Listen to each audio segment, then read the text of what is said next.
बताते हैं कि अगर कोई हिट एंड रन का केस करता है, भाग जाता है, तो अब कितना महंगा पड़ेगा उसको। हिट एंड रन केस में सीधे 10 साल की सजा है। अस्पताल पहुंचाया तो सजा कम होगी, यानी किसी गाड़ी से टक्कर लगी, वो गिरा और उसकी मदद अगर कर दी गई है तो फिर ऐसे में सजा कम होगी। लेकिन सजा होगी क्या, कैसे कई प्रावधान रखे गए, सुनिए गृह मंत्री अमित शाह। एक गाड़ी चलाता रहे एक व्यक्ति और रास्ते में कोई भी बेध्यान हुआ या कोई रश कर आ गया और अकस्मात हो गया।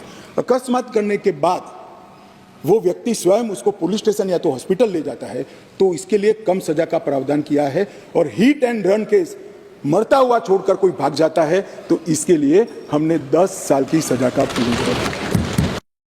तो इस कानून में और कौन-कौन से नए प्रावधान है, चलिए जरा आपको एक बार और सिलसिलेवार तरीके से बताते हैं। पुलिस की जवाबदेही इसमें सीधे होगी, परिजनों को गिरफ्तारी की जानकारी देनी होगी। अब आगे क्या होगा, केस में 90 दिनों के अंदर रिपोर्ट पीड़ित को देनी होगी। गंभीर अपराधों में 19 दिन में जांच करनी होगी। तो रेप पीड़ित की रिपोर्ट 7 दिन में कोर्ट को भेजनी होगी। ये नए जो चेंजेस है वो मैं बता रही हूँ। चार्जशीट के लिए समय सीमा तय कर दी गई है। विशेष स्थिति में कुल 180 दिन का समय मिलेगा। तो अपराधी की गैर मौजूदगी में ट्रायल चलता रहेगा, ये भी बिल्कुल क्लियर किया गया है। भगौड़ों की कैसे ख्याल रही है ये मैं आपको बता रही हूँ। हाजिर ना होने पर भी कोर्ट सजा सुनाएगा, जो अभी तक होता रहा। हाजिर नहीं हुए तो कोर्ट सजा नहीं सुना पाई, लेकिन अब ऐसा नहीं होगा। याचिकाओं की समय सीमा भी तय कर दी गई है, यानी कि उस समय सीमा के अंदर इन याचिकाओं को पूरा करना होगा। और किस तरीके के बदलाव किए गए वो मैं आपको बता रही हूँ। नया कानून और कैसे कई वो प्रावधान है जो बदल चुके हैं, वो प्रावधान क्या कुछ कहते हैं और कैसे वो आम आदमी को और ज्यादा सशक्त करते हैं, वो समझिए।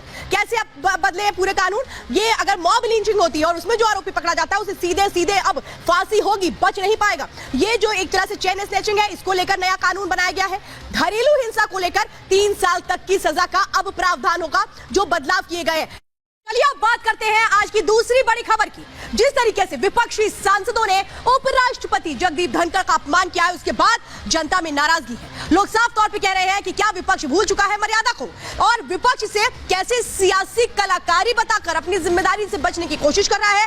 आज आपको बताएंगे वो बयान जो विपक्षी सांसदों के निकलकर सामने आए हैं कल्याण बनर्जी की इस हरकत के बाद, और किस तरीके से सफाई दी जा रही है, वो सफाई जो शायद किसी को मंजूर नहीं होगी। सुनिए जरा और देखिए report.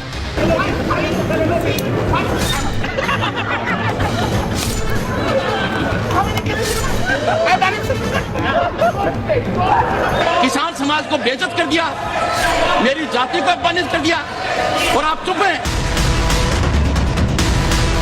Mimicry is a crime. The question is wrong. Jagdeep Dhankhar की कितनी बेइज्जती करो मुझे कोई चिंता नहीं है, पर मैं ये बर्दाश्त कभी नहीं करूंगा कि मेरे पद की गरिमा मैं सुरक्षित नहीं रख पाया। ये मिमिक हमारा एक आर्ट है, ये मिमिक हमारा एक आर्ट है। मैं पूरी आहुति दूंगा अमन में। राहुल भी माफी मांगा है, अगर माफी नहीं मांगेगा तो 24 का इलेक्शन आ रहा है, उसमें माफी उसके डेफिनेट करवा देंगे। संसद में जिन लोगों को आपने भेजा है वो वाद विवाद के बदले जोकर का काम पकड़ लिया, उन्होंने जोकर वाला काम पकड़।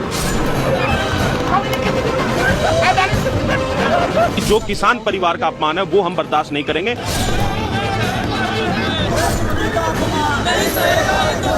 मैंने उनका वीडियो लिया, मेरा वीडियो मेरे फोन पे है।